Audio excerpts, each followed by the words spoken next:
Hey everyone, welcome to Product Momentum. I'm Sean Murray, Director of Product Management here at ITX. And I'm Dan Sharp, a Product Manager at ITX.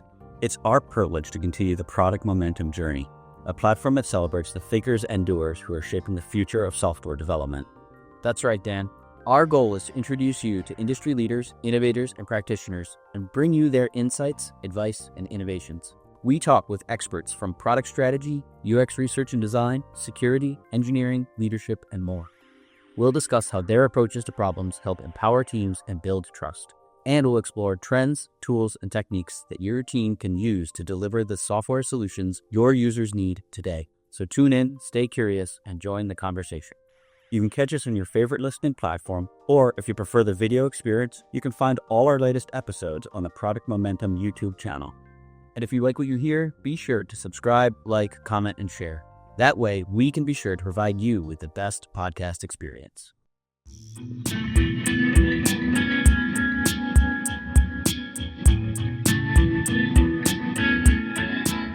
Sean, we just had a tremendous conversation with Christian Marek from Product Board.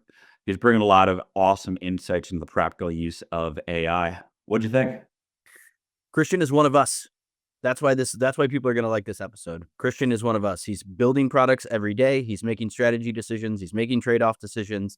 He's shipping amazing AI products on a regular basis. He has insight in AI and product management that no one else has brought to us yet. This was an amazing episode. One of us. All right, let's get into it. Let's do it.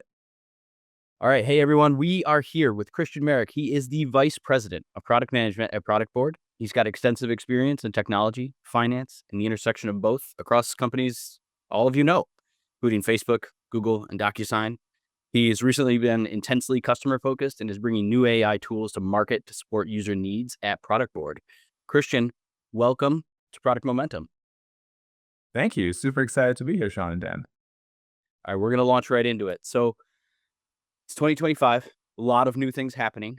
How are you defining customer obsession in 2025? And how really has AI helped you transform your understanding of that concept? Yeah, totally. So I think customer obsession in 2025 and in the years to come is going to be more important than ever. And I think it really comes down to three things. It comes down to, hey, is your strategy actually customer centric, or are you just quote unquote just driving business value, which might be fair too if you, for example, like on a cost cutting journey. But I feel like for building really amazing product, your strategy needs to be anchored in, hey, what's the goal of the customer? What is the customer metric you're trying to move? And really deeply anchored in that. I think the second piece is for an organization to be customer centric is like actually what programs do you have in place that enable that? Do you have a product development lifecycle that encourages customer centricity? Do you have a voice of customer program that makes it really easy for everyone in the organization to access customer insights quickly without having to dig through like 10,000 like PowerPoint decks? And then the third piece is simply around culture. Like, is leadership setting the example for the rest of the product org, for the rest of the teams in the organization to be customer centric? Are they bringing the customer examples? Are they holding people accountable to being customer centric? So I think those are the foundations.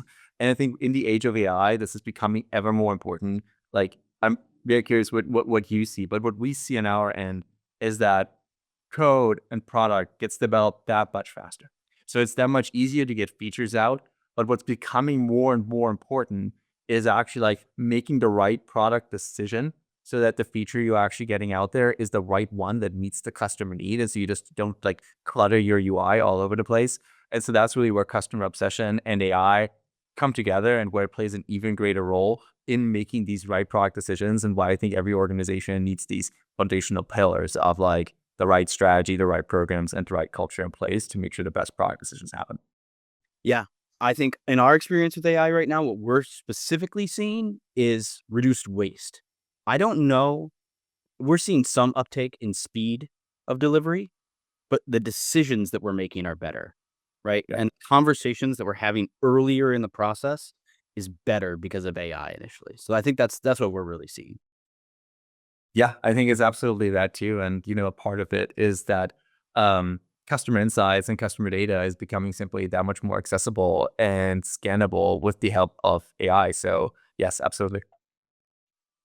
Love that. Before we dive into more about using AI to boil down customer interactions and customer data. Yeah, you mentioned one of the pillars of just being customer obsessed is having that kind of discovery framework, that mindset. Yeah, do you have any tips that you might offer for folks where maybe their company level is less mature from getting customer feedback? Sure. Yeah, absolutely. And I think, look, I think everyone can play a role, like no matter if you're in product management or in product operations. Like for the product managers out there, I think the most practical thing you can do is like actually like look into how can you sort of start a centralized customer feedback, customer collection process and try to get it in one place. You can start basic and just use tools you already have in house. You can tools like Product Board that allow you to really easily get the data all in a single place, pull in from data sources in your organization, and just like act on that really quickly. For the product ops folks out there, I think the thing that they could do is really look at like, hey, what is a big business pain point in my product organization that the product organization is trying to like move towards and trying to solve, and actually establish, a very foundational program around it that like figures out like, hey, what are the key data sources that we need for customer feedback? How do we get them into the hands of the product managers? How do we apply the right strategic lens on it so that they don't have to sift through like 30,000 pieces of feedback, but really get the insights they need to get the job done more effectively? So I think those are two key levers that PMs and product ops folks that are out there can pull to just like become more customer centric and get access to that feedback and insights data really quickly. Love that. And thanks for bringing up product operations. Like it's definitely a really important growth area for the discipline.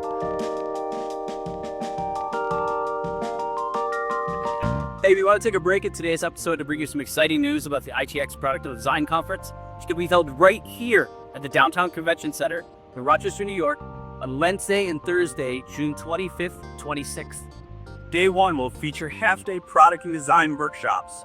The design workshops will be run by Vitaly Freeman and Sophia Prater.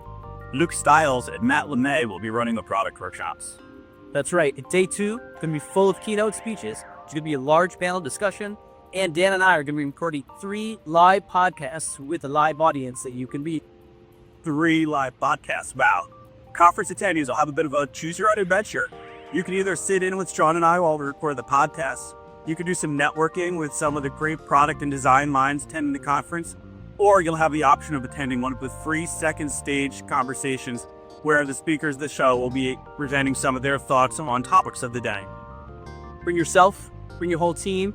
See if marketing kicks us a commission if you bring a whole floor of your bill, right? Be really excited to see you. You can find more information at itx.com/conference 2025. It's itx.com/conference 2025. Once you're back, let's do it.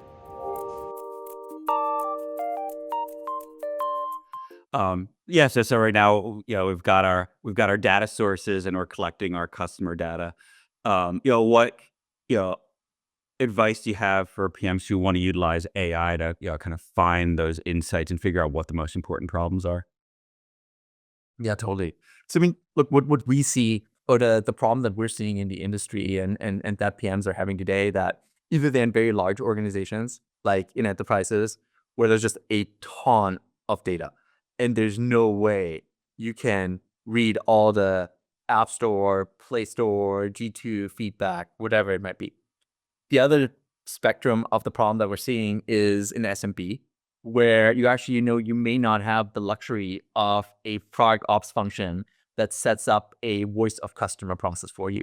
And so, there's obviously, really, really amazing tooling out there, like what we offer at Product Board, which is Product Board Pulse, that basically takes all the feedback data in your organization from Salesforce, from Zendesk, name integration of choice here, puts it all in a central place, runs AI on top of it, to allow you to get these insights to like figure out like, hey, here's the next thing that I should build, or even like engage with the feedback corpus and ask questions like, hey, I have this feature idea. Is that a good idea? Which customer has talked about this? Should I go reach out to them? Okay. So I think that's the very powerful, very actionable things that teams can do. We have a model that we champion at ITX called the relationship ladder, where it talks about how you really want to build with your users. You want to build trust, then get them to loyalty, and then get them to advocacy. Are there advocacy being people that are going to defend you in the wild, right? If you've had the argument over Android over iOS, you are an advocate for one of them, whether you like it or not, right? You're defending that operating system in the wild, or that they will self promote for you. So, is there a way that AI can help you at least do some of this user segmentation? Yeah, absolutely, right? Like I think so. I think so too. And like sentiment is something, in Product specifically that we actually track. Like, hey, who has a positive sentiment? Who has negative sentiment? And then what you can actually do is like you can build a segment around that specific sentiment. You can check out what are their specific pain points of that specific segment. Like say, for example, like usability, the top thing that comes up for your specific product, and then you as a PM can act accordingly. And so this is, I think, like where it goes back to what we talked about earlier, like having this product strategy in place that kind of guides you, like, hey, what are the things you're focused on as a business? Because then you can choose, like, hey, here's the segments I care about. Like, hey, to your point, like, do I move people from the trust loyalty bucket and my advocacy bucket? Like, that's the thing I really care about. So let me drive on that and let me use Barcode Pulse or other products to do that. Or do I care more about like actually like just doubling down on the folks that are already loyal? Like those are like fundamental business decisions. It's super interesting topic. That's super cool. So I'm wondering, as you kind of get your get the segment in, and you're in discovery, how can we then use AI to support some of the decision making, to figure out, okay, what ideas are going to be the ones that are going to resonate super well, and also right with that, how do we make sure that we're not losing like our human product manager touch in there? Totally. Yeah, I think there's typically what we see is product managers take two approaches. Number one is either they check out like, hey, here's the feedback across the board, and they're like, hey, what are the themes, the things that are popping up sort of like on a bottoms up basis? Like say, like going back to the example earlier, you see usability pop up as like a key theme that your customers are getting feedback on, and then you drill in from there and you figure out like, hey, here's what I want to build. The other way, and I think this is more towards what you mentioned, Dan, is like, hey, I as a PM, I super experienced. I just came off this customer call. I have this idea I have really great conviction in. Let me actually like test that with the help of AI and simply ask the questions like, hey, here are 3 ideas I'm considering. 1, 2, 3. Now, can you help me get customer examples and potentially ARR tied to it so that I can like sort of like do an early prioritization of that? And what we have in Pulse, what is really powerful is that as you create these themes that might match these ideas that you're putting together, is you can actually like stack rank them by ARR impacts. You can, for example, see like, hey, here are the open opportunities and the total dollar value tied against a certain idea, and then you can make the prioritization decision accordingly. And you can obviously also slice and dice by sentiment and other things, and that really allows you to make these prioritization decisions based on data. And like AI just helps you do that in literally minutes, as opposed to weeks, days, or whatever it might have taken to do that in a traditional way. Love that. I think there's also just like so much potential to support those like monetary decisions, and help us prioritize. That's super cool.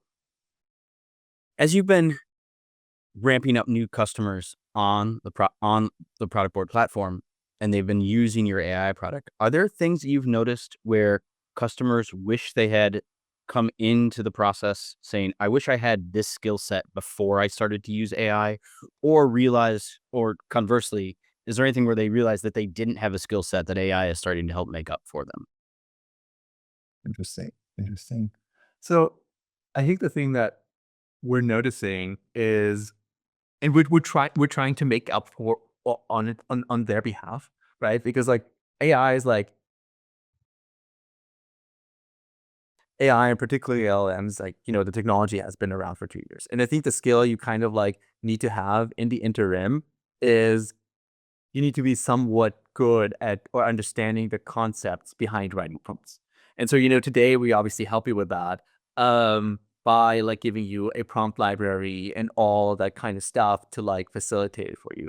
But that's really, I think, like step one of the journey, because like ideally, if you build a really great AI product experience, you don't have to worry about prompt engineering. Prompt engineering is like, if you think about it, it's kind of like writing, it's not like writing code, it's not as complex, but it's like a deep skill that you need to develop. But the more you abstract it away and the easier you make it, the more accessible like the product becomes. And so that's kind of like the approach that we're taking, where it's like, say like a user has a specific goal in the product, you get a certain kind of feedback. And we recognize that, say, the prompt isn't like, perfectly formatted or doesn't not quite yield the results. Then basically what we do behind the scenes is two things. Number one is we augment the prompt itself so that we are more confident that when we feed it into the LM on behalf of the user, that it actually yields to a higher quality result. The second thing that we're doing is based on the agentic infrastructure that we have in the background, is we're trying to intelligently add the right context to the prompt, to the LLM, so the user gets a better outcome as a result. So to your point, like, yes, users would have, or like customers that come in would have probably appreciated like, hey, yeah, help me write prompts, etc. And that's like the first thing they come to us with, and like give us the prompt library and all that kind of stuff. And we're doing that today. We have like white papers and I know what, but like the dream experience is actually like, hey, you don't have to worry about that. We recognize when there's something that is like not awesome or that you need help with, and we augment it for you in the background. And that's really what we're striving for, so that, you can get even more out of like the LLM and the data and all the context you have in product board without actually needing to do the legwork. The prompt library is excellent because one of the things I was wondering is, do people know the right questions to ask? Not necessarily just the prompt and the way that you should be asking the machine the question, but just the actual context of the question itself. Like, hey, I'm at this point in the product life cycle, and I have these questions around market focus because I'm trying to build initial segments, or I'm trying to figure out like who my initial target audience is. If you don't have the right context for those questions, how you could be the greatest prompt writer in the world, but if you don't have the right context, the output of the machine is not going to be useful. So I think Yeah. that library is a game changer. Where are people struggling right now in terms of being able to adopt AI? Is it really around just prompt writing, or do you think that there's just like I know there's a lot of push to start AI now, right? We know there are going to be efficiencies. Let's get dirty, right? Let's make mistakes fast. We'll fail fast, and then we'll figure out how to use it. But if people are failing fast, where are some of the initial failures in trying to adopt AI? Yeah. I mean, I think general in the market, we see two things. So we see, number one, companies that are super excited about AI that want to jump in and potentially end up pursuing a direction that, they're actually not ready for. Where they're like, hey guys, we want to talk to you. Like, let's do the demo, show us what your cool product can do. Product leadership gets super excited. But because the company is more traditional in nature, it actually breaks down as soon as we go into like the conversations with like privacy and other groups in the organization, simply because the org is not ready for it. So that is super unfortunate. As it then, goes to adoption, I think what customers need to, and what a market needs to become comfortable with, is a certain degree of like giving your data to a large language model, because that's ultimately what's going to happen. And there's mitigating factors there that some customers are taking that we're supporting, which is like some start running like locally hosted large language models, which is a great way of like, not actually passing the data into the cloud somewhere, feeling like you don't have control for it. But I think like the biggest adoption hurdle that we're seeing is customers get really excited about the promise of AI because like they think it can deliver a ton, which we see for customers that successfully adopt it. But then as it gets into the comprehensiveness of like actually like providing the data for it to be successful, that's then oftentimes where they face internal hurdles and challenges, and where it takes longer to realize the value, simply because they need to go through this process of like, adjusting the organization to this, new world that we're moving into. Yeah. Customers, the people who are making mistakes sometimes are expecting the straight output from the AI to be the product or something that's shippable or something that can go straight into content. But actually, it's just supposed to influence the quality of your content, right? Exactly. Yeah, love that. Right. So AI is obviously becoming more and more prevalent, like, in our discipline. Um, as it elevates our role as product managers, how you see the discipline evolving in the next, couple of years. Yeah, I think it's a really exciting time for product management, to be honest with you. Like I fundamentally, and I don't just say that, like I'm fundamentally convinced about it. Like if you think about like the typical like ICPM job in the non-AI age is a lot of feature specking, product understanding, and like driving cross-functional alignment. Um, Better yet, if they go talk to customers, but that's like unfortunately like because like the first three take up so much time, usually the thing that gets lost.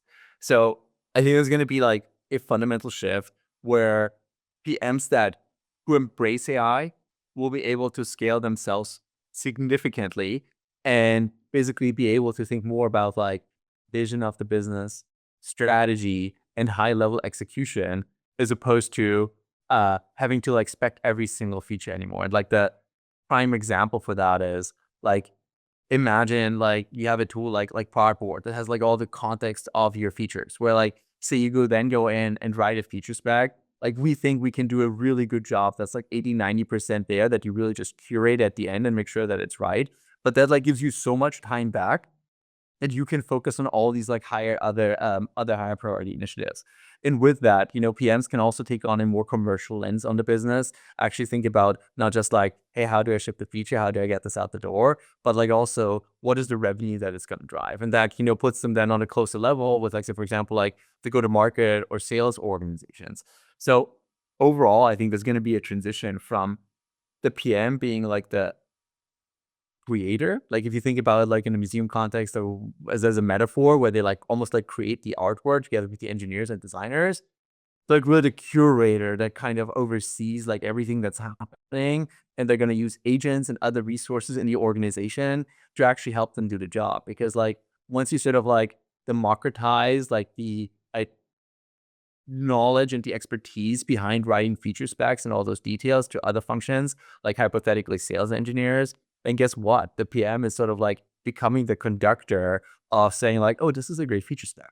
We should actually like pass this over to engineering and design and could build this, as opposed to having to do it itself. But that allows the PM to like just take that higher order function. So that's why I'm super excited about the role, and that's why I really hope like people really embrace the PM discipline now who haven't, and they will treat it more as a project management discipline, because like I think it will truly make businesses better. I'm gonna bring Love that. I'm gonna bring off for a second. So for our listeners, you heard Christian say ICPM, right? So individual contributor PM. We've got a few episodes back with Malika Hope. She's from Spotify. She talks about the rise of the super IC. So if you are in product management, you do not need, the only way forward does not need to be to become a manager of other product managers. There is an IC concept out there. Listen to our episode with Malika Hope. Thank you for touching on that, Christian, because I think that's a key drawback for us. Yeah, I really loved the idea too of AI kind of taking some of those tasks away. A ways back, we talked to Christian Idioti, and like one of the struggles we all face as product managers, like there's so much time spent doing that there's no time to think, right? And by hopefully like letting AI take some of the tasking away, you have more time to just spend thinking about strategy, thinking about what the good ideas are. So that's super helpful. Yeah. Do you think that this really represents an opportunity for product managers to reconnect with the business and really understand how the business is running, right? What's making money, how we priced and packaged, right? Totally. And I think that's a super interesting and appealing part of the job. Like most of the PMs that I mentor that are, in the IC individual contributor PM track, like they want to do more because they're actually excited about like the premise of like, hey, really shaping not just the product, and that's the cool part about it, to shaping the commercials of the business. And like they inherently want to work more cross-functionally. But to your point, the busy work is kind of like what slows it down. But like once you take that out of the equation, really the possibilities are endless. That's awesome. Christian, thank you so much for being here today. I want to give you an opportunity to just talk about what are the cool things that are coming up that people should expect from Product Board. Yeah, for sure. Happy to. So, do you guys, the folks are familiar with Product Board? Like, we are basically an AI first end-to-end customer centric product management platform. And so we're really leaning into the AI first future with product management. Today, we already have Product Board Pulse in the market, which is our voice of customer product that helps aggregate all the customer feedback and organization, extract insights really quickly from that, helping PMs to shape what's on the roadmap. But there's a lot more coming in terms of like really the agentic AI future where PMs can rely on agents to help them do other tedious jobs in their day-to-day. Like say, for example, like a PM needs to go through a discovery cycle and schedule customer calls. Super tedious today. You need to figure out like, hey, who are the right customers to talk to? You need to figure out, hey, how do you get to the call with them? You need to check with the CSM. It's okay. But what we're basically building is really that agentic support crew for product managers to take these mundane tasks and really enable them to focus on what matters, which is vision and strategy and actually getting in front of the customers and collecting the data that the information that the organization doesn't have yet. And that's the direction that we're super excited about. And I just gave you like the example of what it would look like in a discovery cycle. You can imagine the same in beta customer management, capacity planning using AI. So there's some really powerful things that we're very excited about that you can expect from us in the near future. That's awesome. I thank you, and I think the future sounds bright for Product Board. Couple of takeaways from today. Dan's going to hit us up with our last question. I think one of my initial takeaways was verify that your strategy is customer centric, right? Are you delivering things that are important for your business, or are you delivering things that are important for your customers? Make sure that your strategy is customer centric.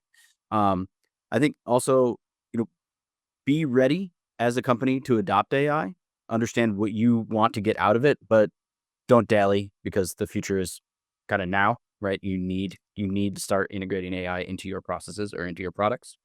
The future is bright for product managers, right? I think Christian said it. Everybody can never have to write a product spec again. AI can take care of that for us. We can just take that task right off the list. Everybody, we're all set. So the future leading my backlog. Yeah, AI is actually making a brighter future for product, and then overall, just build your business acumen. This is actually growing your business acumen, understanding how your business makes money, understanding your contribution. Are you generating new revenue? Are you reducing the cost to serve? Are you protecting revenue? The more that you understand that, the more that you're going to be prepared to grow within the product role. And that is something that's kind of been echoing through all of our podcasts. It seems it's just like an undertone, like the venture capital money is gone, right? You need to get out there. You need to get out there and generate your own revenue now, right? Dan, hit us up. Yeah. So I always like to wrap up the podcast with what's quickly becoming the Product Momentum Book Club. What are you reading these days? What are we reading these days? Oh, sorry. Or listening to, if you're... What am I reading and listening to these days? That's a good question. I am reading a lot. I mean, I think like I've like the thing. Let me start with the things that stay consistent and the things that I've added over time. So I'm a huge fan of Stratechery by Ben Thompson. It really like is non-hyped content that tells you what's happening in the tech industry and thinking about like strategy, vision, and market understanding. I recommend it to every ICPM or every PM I speak to, manager PM, individual contributor PM, whatnot. I've also started reading more engineering blogs, to be honest with you, like Pragmatic Engineer. That's a shift. I haven't like traditionally read that, but I'm really trying to understand what AI does for engineering. And so like there's the Pragmatic Engineering Substack, I think is what it's called, that I spend a lot of time on. Hugely valuable. And then like on the personal front, I'm a huge fan of mindfulness and like thinking about like, quality of life and better life. So reading a lot of books in that regard, because it's a topic that I'm personally super excited about, and also recommend it to PMs out there, because PMs and managing PMs and like leadership roles are super stressful. It's just a reality. And like, at the end of the day, shipping features is great and building great products is great, but I think I think a good balance is life is equally as important. Awesome. Well, I just got 2 blogs to read. Great. Christian, thank you so much for your perspective on AI and product management, and really where this is heading and what's available to us now and how to get started. Thank you for what you brought to the community today. Awesome. Thanks so much for having me, Sean. It was great to be here.